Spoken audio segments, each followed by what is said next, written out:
జై శ్రీమన్నారాయణ. మనము ఈరోజు నవగ్రహాలలో 7వ గ్రహమైన శనిగ్రహం గురించి మాట్లాడుకుంటూ ఉన్నాం.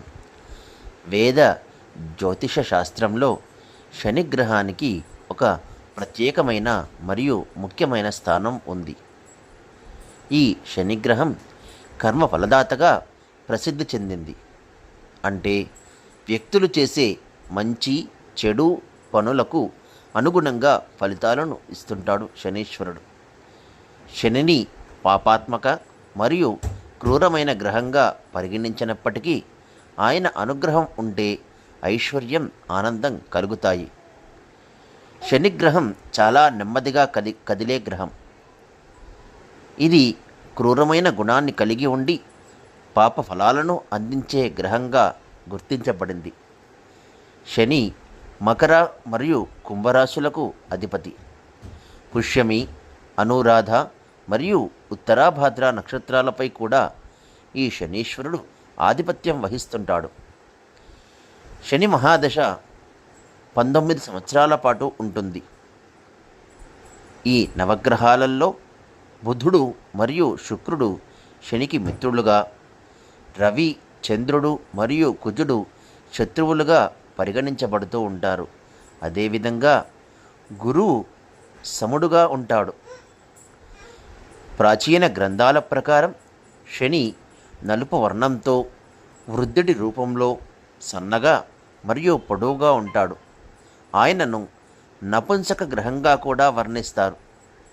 శనీశ్వరునికి వాయసం వాహనంగా ఉంటుంది. వాయసం అనగా కాకి. శనిగ్రహ ప్రభావం ఉన్న జాతకులు నెమ్మదిగా ఉంటారు, తక్కువ స్నేహితులను కలిగి ఉంటారు మరియు నలుగురితో కలవడానికి సమయం తీసుకుంటారు. జాతకంలో శని అనుకూలంగా ఉంటే కష్టపడిన తర్వాత విజయం సాధిస్తారు. అయితే శని ప్రభావం ప్రతికూలంగా ఉంటే కొన్ని కష్టాలను ఎదుర్కోవలసి ఉంటుంది. జాతక చక్రంలో లగ్నం నుండి 12, 1, 2వ స్థానాలలో శని సంచరించే కాలాన్ని ఏలినాటి శని అంటారు. ఇది దాదాపు 7.5 సంవత్సరాలు ఉంటుంది మరియు ఈ కాలంలో జాతకులు తీవ్రమైన కష్టాలను ఎదుర్కొంటారని నమ్ముతారు. శనిదోషం ఉన్నప్పుడు కీళ్ల నొప్పులు, వెన్నునొప్పి, ఎముకల నొప్పులు వంటి ఆరోగ్య సమస్యలు తలెత్తుతాయి. శరీరంలో సోమరితనం కూడా పెరుగుతుంది. శని ప్రభావం వల్ల కుటుంబ సభ్యులతో, ముఖ్యంగా జీవిత భాగస్వామితో సంబంధాలు దెబ్బతినవచ్చు. అకారణంగా అపవాదులు, అప్పుల భారం పెరగడం మరియు చట్టపరమైన సమస్యలలో చిక్కుకోవడం వంటివి జరగవచ్చును. ఈ యొక్క శనీశ్వరుడు శాంతించడం కోసం ప్రతి శనివారం శనీశ్వరుని దర్శించి